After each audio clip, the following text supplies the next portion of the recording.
It was supposed to be just another quiet evening in our home on Green Street. I'd put the kids to bed, tidied the kitchen, and settled into my armchair, exhausted but content. Little did I know that night would be the start of a nightmare, a terror that would make our family the unwilling host to something dark and unexplainable. At first it was faint, just a few knocks here and there. You don't think much of a few sounds in an old house, but those knocks became louder, more insistent. It was late, and the kids were supposed to be asleep. I remember climbing the stairs, intending to scold them for the noise, but what I found when I opened the door sent a chill down my spine. Janet and Johnny were sitting bolt upright, their eyes wide with fear. "Mum," Janet whispered, "the bed, it's moving." And as I looked, I saw it, the bed jerking ever so slightly, just enough to see like something or someone was beneath it, pushing it up. After that night, sleep became a stranger in our home. There were noises, scratching, tapping, coming from inside the walls. I'd lie awake, staring into the darkness, praying it would stop, but the noises only grew louder. I would hear them at night, coming from Janet and Margaret's room, and each time I would walk up those stairs, praying to find something, anything that made sense. But there was nothing but the terrified faces of my children staring back at me. One night, I was jolted awake by the sound of furniture scraping against the floor. I rushed to the girls' room to find Janet's chest of drawers, a heavy old thing, inching away from the wall by itself. My heart pounded as I pushed it back, but before I could step away, it moved again, as if an invisible hand was shoving it right back toward me. I tried holding it in place, but it was no use. That's when I knew we were not alone. I don't know when exactly it started happening to Janet, but my little girl was changing. She complained about strange dreams, feeling watched, feeling something creeping into her mind. I would find her staring at the walls, her face pale, her body tense, as if bracing herself for something terrible. Then the fits began. One night, I heard her screaming from her room. I rushed in to see her body twisting and contorting, her small frame writhing like she was being pulled in different directions. I tried to hold her, but it was as if she was under some sort of dark spell, her eyes wide with terror. And then, as if things couldn't get worse, she spoke. But the voice that came out of her mouth was not her own. It was low, guttural, nothing like my little girl. It growled, almost laughing, telling us that it was Bill, that it had died in this house years before, and it wasn't going anywhere. My hands shook as I held her, tears streaming down my face, desperate to understand what was happening to my child. I knew I couldn't do this alone. I needed help, someone to witness what we were going through, to help me protect my children. Soon enough, word of our haunting spread, and people started showing up on our doorstep. Journalists, neighbours, and eventually, Maurice Gross and Guy Lyon Playfair, two men who seemed to believe us. They set up equipment, watching Janet, listening for signs of whatever it was that had taken over our lives. They stayed for hours, recording every noise, every flicker of light. And every so often, the voice would come again, booming from Janet's tiny frame. I still remember the look in Maurice's eyes. He was afraid too. We all were. It only seemed to provoke the spirit more. Soon, it wasn't just voices or moving furniture. Janet would be lifted from her bed at night, her body hovering inches above the mattress. I watched, helpless, as my daughter was flung across the room by something unseen. There was no logic, no reason, just pure, cold terror. One night, a photographer captured her in mid-air, arms stretched, her mouth open in a silent scream. Some people dismissed the photo as a hoax, saying she was only jumping, but they didn't see what I saw. They didn't hear the cries of my children, or feel the bone-chilling cold that filled the room when that thing was near. Other nights, the whole house would shake with loud knocking sounds, echoing through the walls as if the house itself was alive. Doors would slam shut, lights would flicker, and there were times when I could feel it, a cold presence, like a shadow brushing past me in the dark. Not everyone believed us, of course. Some people thought Janet was just acting out, that we were making the whole thing up for attention. They said I was letting my imagination get the best of me, but they didn't see what we saw. They didn't hear that voice, didn't feel the way the air would grow heavy, thick with something I could never quite name. Maurice Gross was one of the few who never doubted us. He argued with the skeptics, saying that Janet's voice, that deep, horrible growl, was impossible for a young girl to produce. He had recordings, proof that something unnatural was happening in our home, but still, no one could explain it, and each time the voice returned, it grew angrier, louder, like it was feeding off our fear.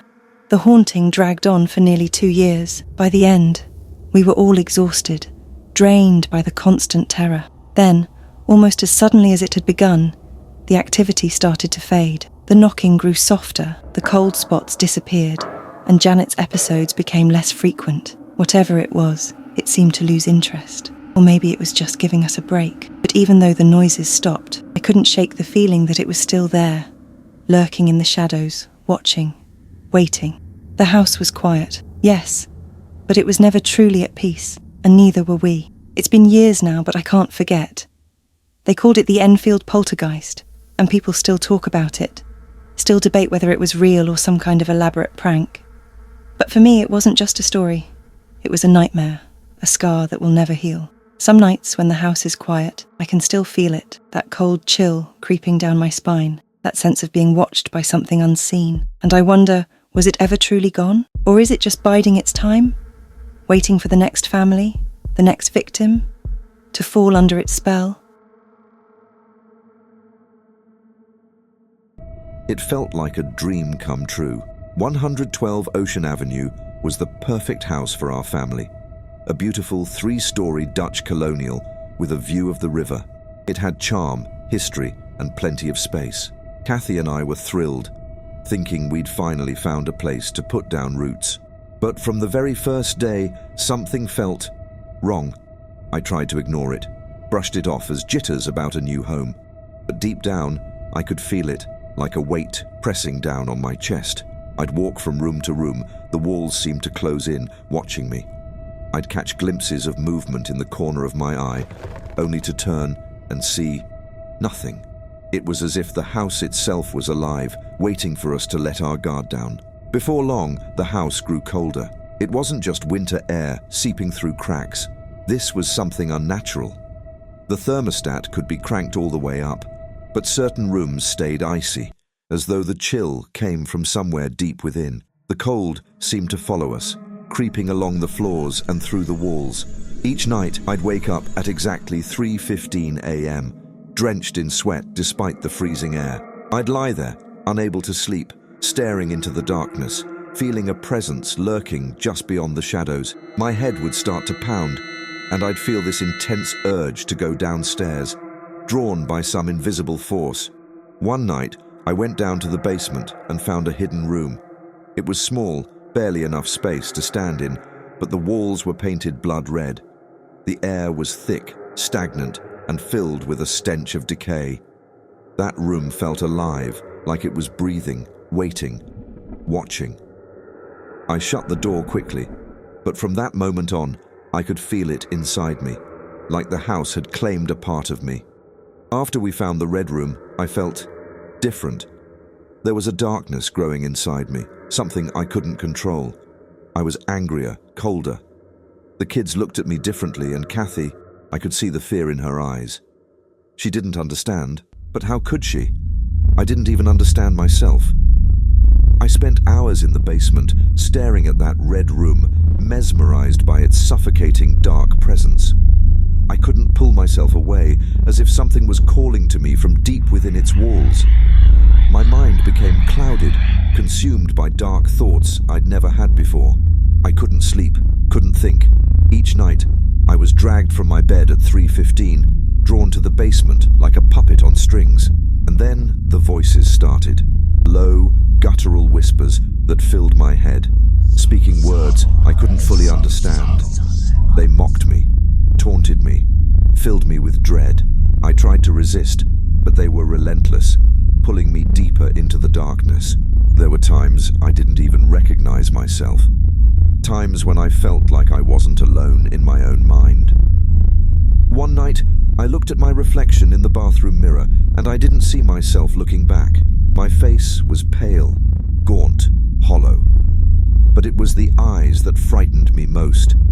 They were filled with something evil, something that wasn't me. I smashed the mirror, desperate to rid myself of the image, but it was too late.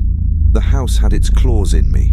Kathy and the kids were scared. I knew it, but I was powerless to comfort them. Each night brought new horrors, sounds of footsteps echoing through the empty halls, whispers from within the walls, shadows moving where there should be none. Every room felt different, as if it was alive, shifting, adapting to the terror we felt.